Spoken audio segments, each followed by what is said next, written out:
Welcome to 5 times 5D Week 2. I'm your host and guide, Will Caminada, and I'm here to help you awaken, heal, and expand your consciousness. This week, we're going to look at presence and nonlinear time. Can we live only in the now? Can we really transcend linear time? What are timelines and how do they work? Is time really an illusion?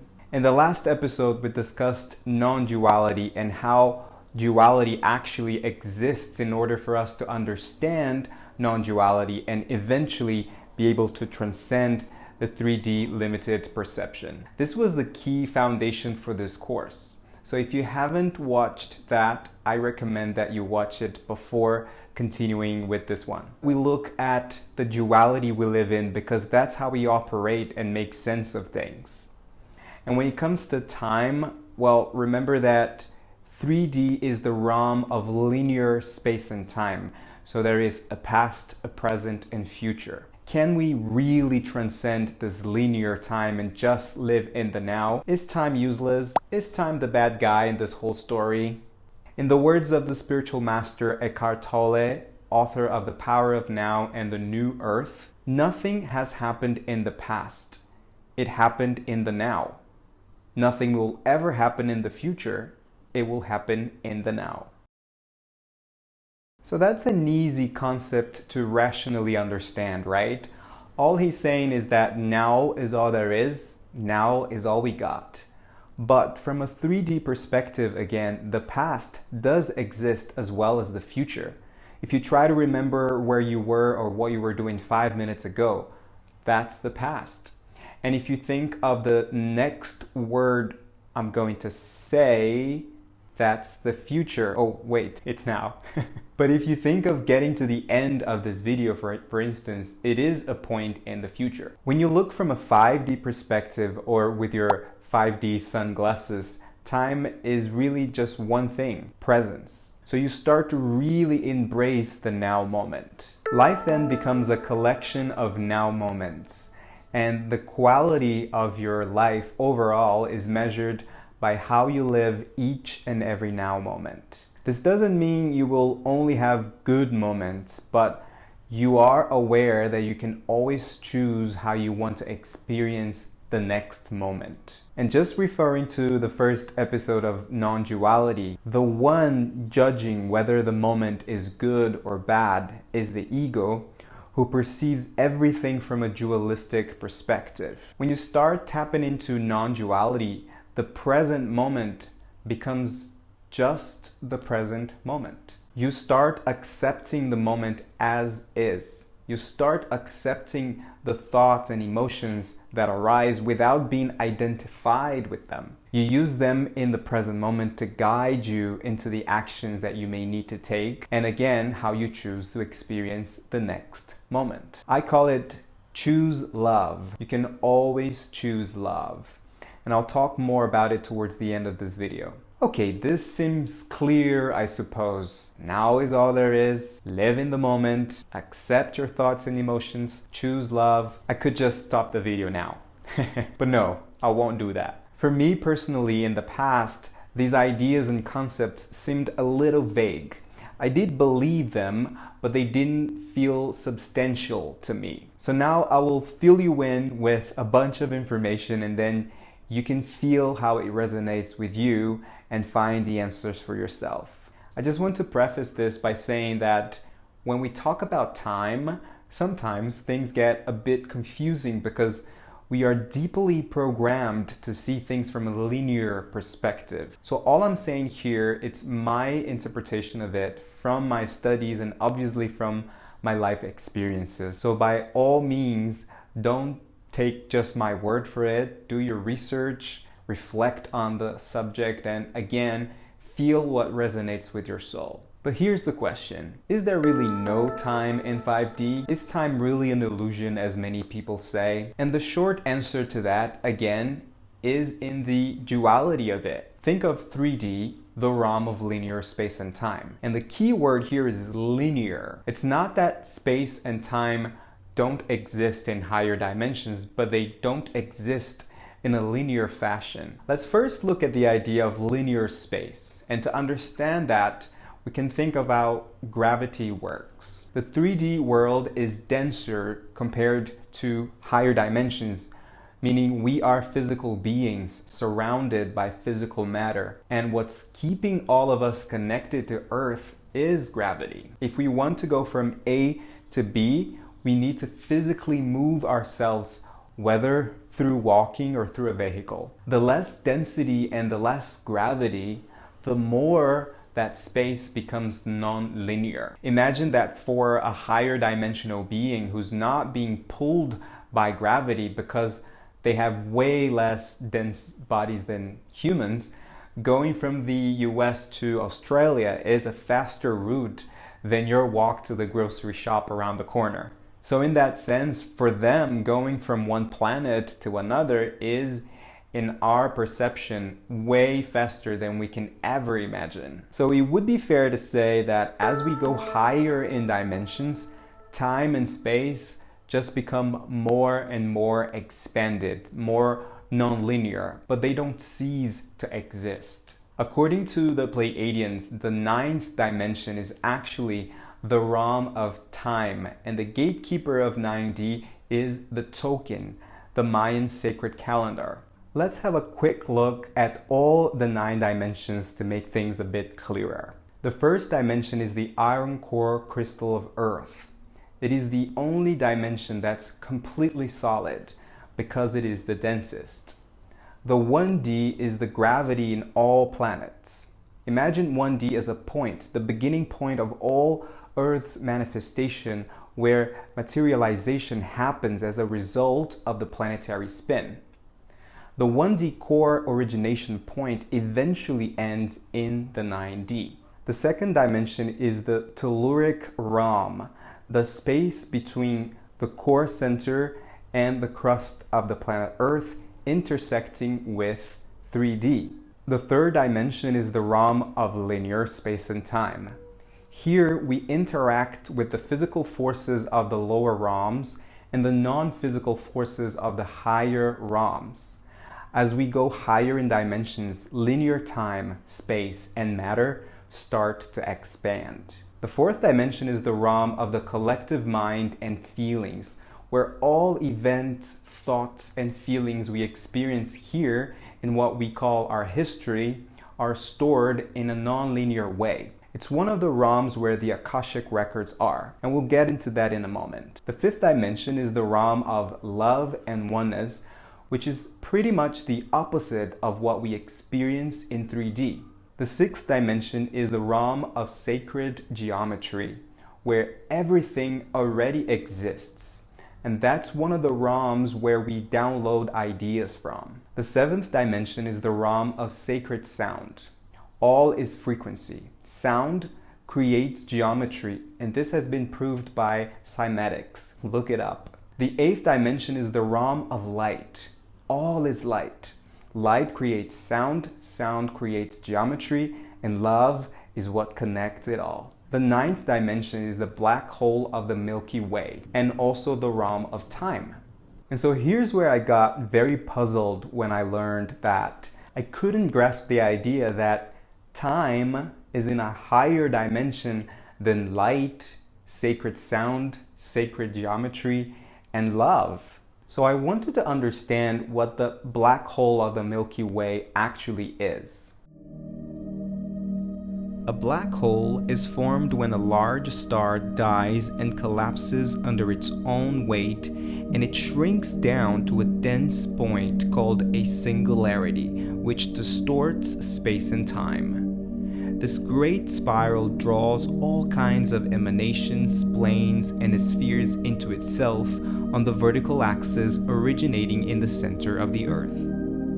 So when we're talking about our galaxy and these 9 dimensions, time is real. The singularity point distorts space and time as this vertical axis spirals itself down to the first dimension. I believe that what most people actually mean when they say time is an illusion, and believe me, I used to say that too, is that from a higher dimensional perspective, linear time is an illusion. But when I wear my 3D glasses, linear time is real. So what if I gave you a pair of glasses with one side 5D and the other side 3D. Let's just talk about the fourth dimension as the realm of the collective mind and feelings, the notion of expanded time, and the Akashic records. In 4D is also where you can access your Akashic records. Here's a side note though. According to the Pleiadians, the Akashic records are also available in the first dimension, the iron core crystal in the center of Earth. And according to Matthias Di Stefano, a channeler from Gaia TV's show Initiation, the Akashic records are also on the 8th dimension. So my interpretation of it is that the Akashic records are actually fluid and they are available in many dimensions, perhaps at different levels.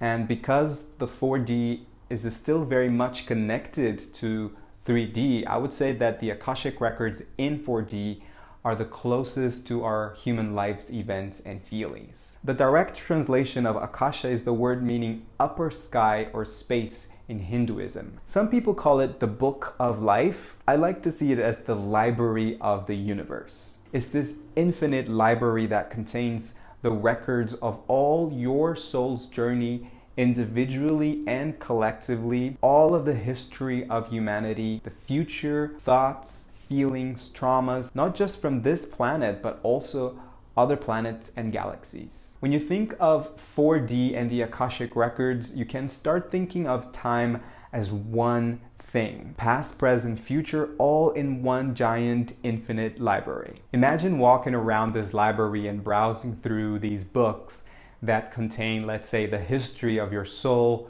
not just in this lifetime as you perceive yourself to be right now, but also other lifetimes, past and future lifetimes, or if you don't want to use the dualistic term, you can say parallel lives. Let's look at the concept and the difference between lifetime and timeline. Lifetime is the span of a life as someone, or even something else. Timelines are different scenarios that we may perceive as past and future. When it comes to timelines, there are infinite possibilities, and their purpose is always for the evolution of your soul and of your consciousness. To better understand this, we can look at these books in this library of the universe as timelines. There is a different version of yourself, which is the same soul, but in a different timeline that could be perceived as a past timeline or a future timeline,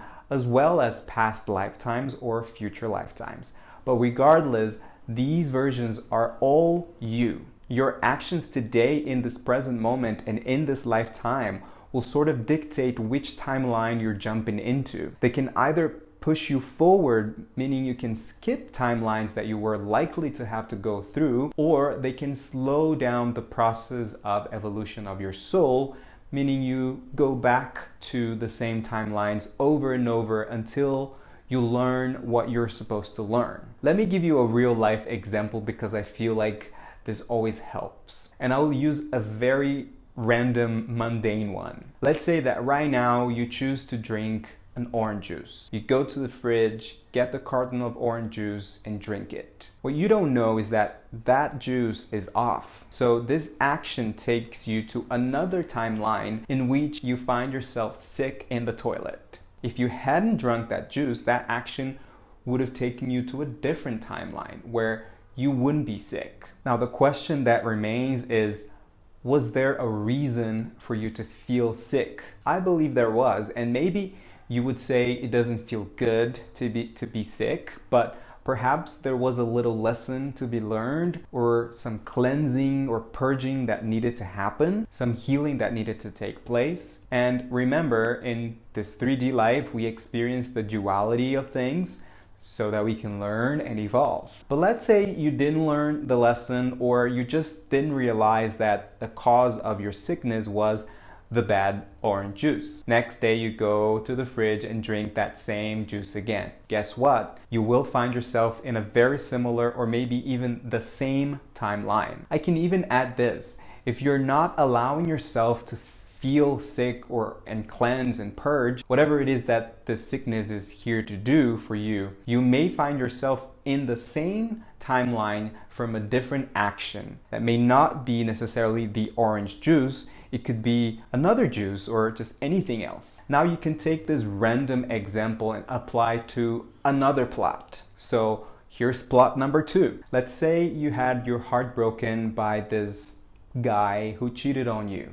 You find yourself in a very painful and sad situation. After some time, you find yourself in love again and in another relationship, and then the same happens and the cycle just keeps perpetuating. It seems like you're attracting the same kind of guy and the same pattern in your life. So this means you always end up in the same timeline. That may be because your actions are the same, and then underneath that, because you haven't addressed certain emotional wounds, and underneath that, because you need to learn to love yourself. Now let's go a little deeper and reintroduce the concept of parallel lifetimes. Let's say in a different lifetime, you were the heartbreaker, cheating on all of your partners and breaking their hearts. And you could say that what's happening in this life now is karma, and you're not wrong, but it's not in the sense that now you're suffering and paying your dues. This would only make you feel more victimized in this lifetime, and this would only make you stagnant, meaning you would keep ending up in the same timeline. Karma is just a collection of your ego's choices that has an effect on the evolution of your soul's consciousness. In that sense, evolution is a given. It's always happening. But which route and how long your soul takes to evolve is unique. I choose to see it this way. Let's imagine that you're making the transition from the heartbreaker in one lifetime into another lifetime. You meet the librarian in the Akashic records and have a lifetime review. The Akashic librarian asks you, how would you like to live this lifetime and learn what you're supposed to learn for the evolution of your consciousness? And remember that here we learn through the lens of duality. So you then choose to incarnate to experience the other side of the coin, the one being cheated on. And from this perspective, you could say that all your soul really needed to learn was self-love in both lifetimes, because when you were the heartbreaker, all you needed to learn was self-love too. In this lifetime, if you are unconsciously choosing to repeat the same patterns, maybe you will need to go through a few more lifetimes. But let's say you awaken and you start consciously healing through self-forgiveness and self-love. You're expanding your consciousness. Your actions in this lifetime will affect those other timelines. And you may jump timelines to other scenarios and possibilities which we perceive as future. And that past karma will be closer to being healed, meaning your soul will go back to its natural flow of evolution and perhaps even transcend this dimension. And that's the thing. When you think of non-linear time, anything is possible and there are infinite scenarios. I'll add a quick science side note here. The 3D science is the Newtonian science, which means it's predictable and understandable. The 4D science is quantum mechanics, and it says that light can be either particles or waves, which we can't see. So we can only predict what light will do by probabilities.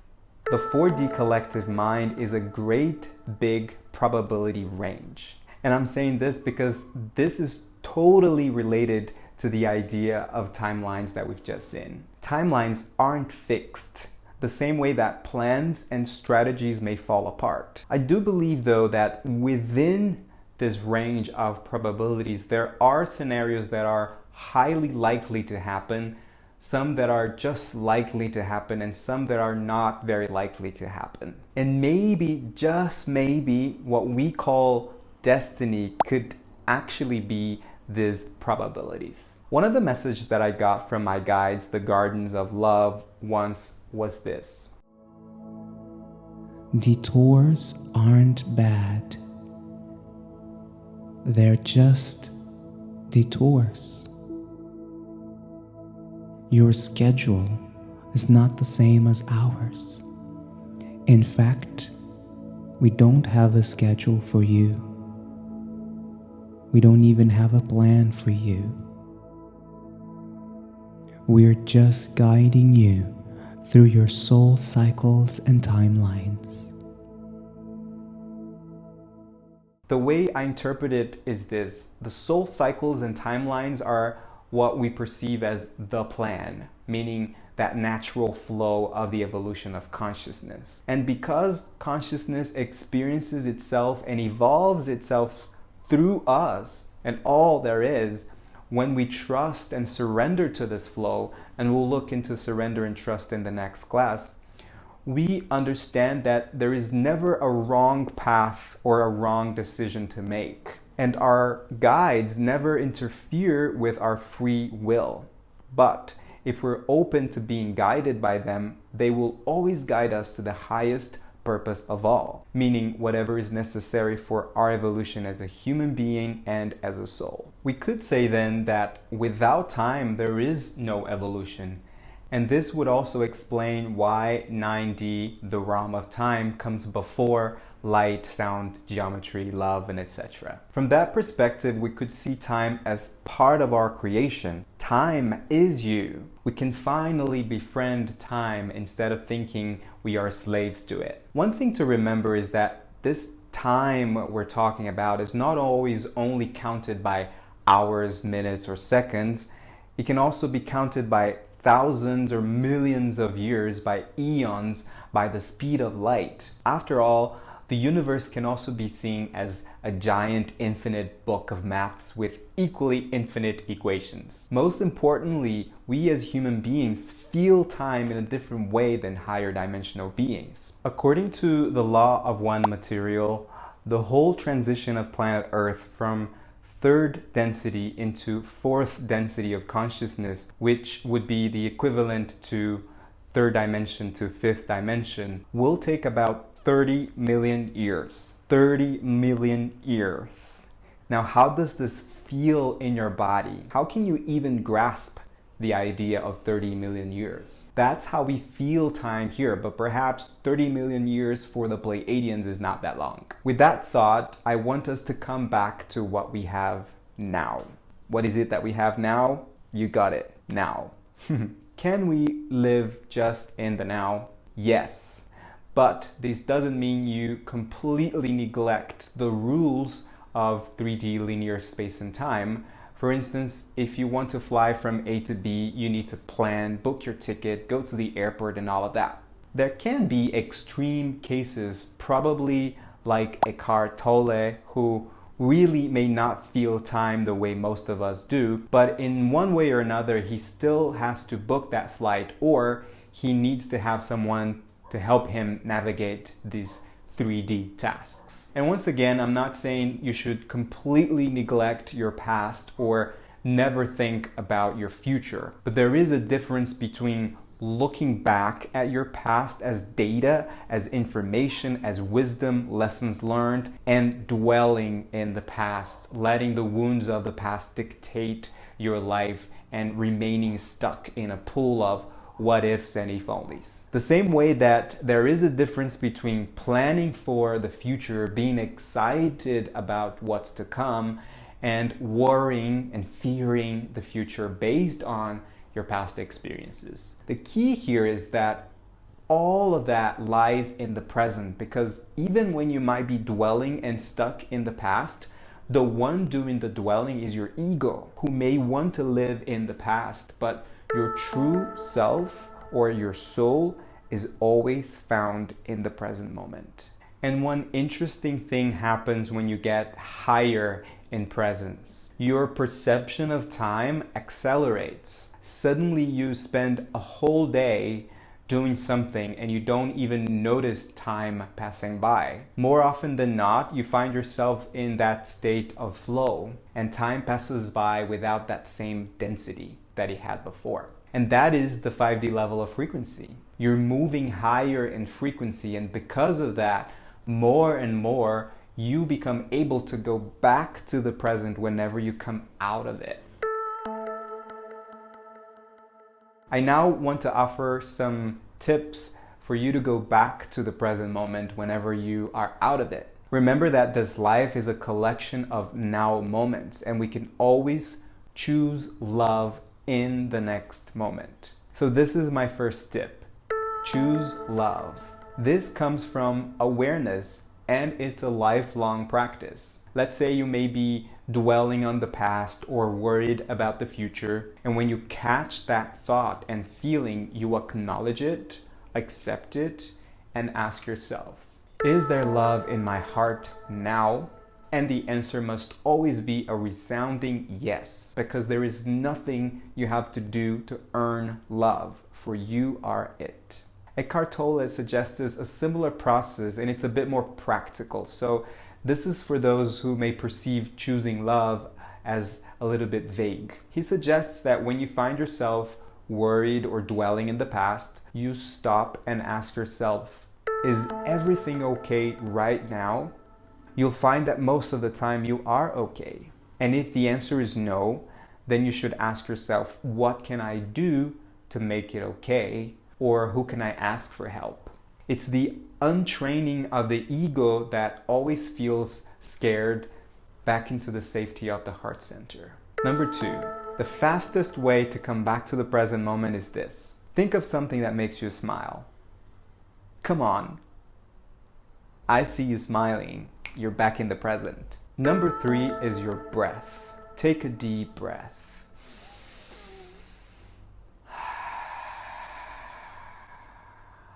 And then another.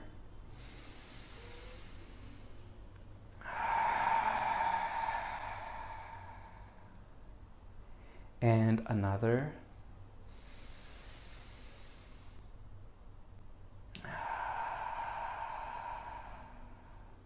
Yes, the breath is your best friend, and it's always available for you, literally anytime and at no cost. I always say 3 breaths because usually after the second one, we're already in the next thing we have to do. So you can do this any time of the day for as many times as you wish. Not only will it bring you back to the present moment, but it regulates your nervous system and connects you to your heart center. More on the heart center on video 4. Number 4 is wear your 5D sunglasses to remind you that now is all you have and there is never a wrong path. This helps you tap into the energy of your spirit. It reminds you that nothing is fixed, and moreover that the only purpose of all is your evolution.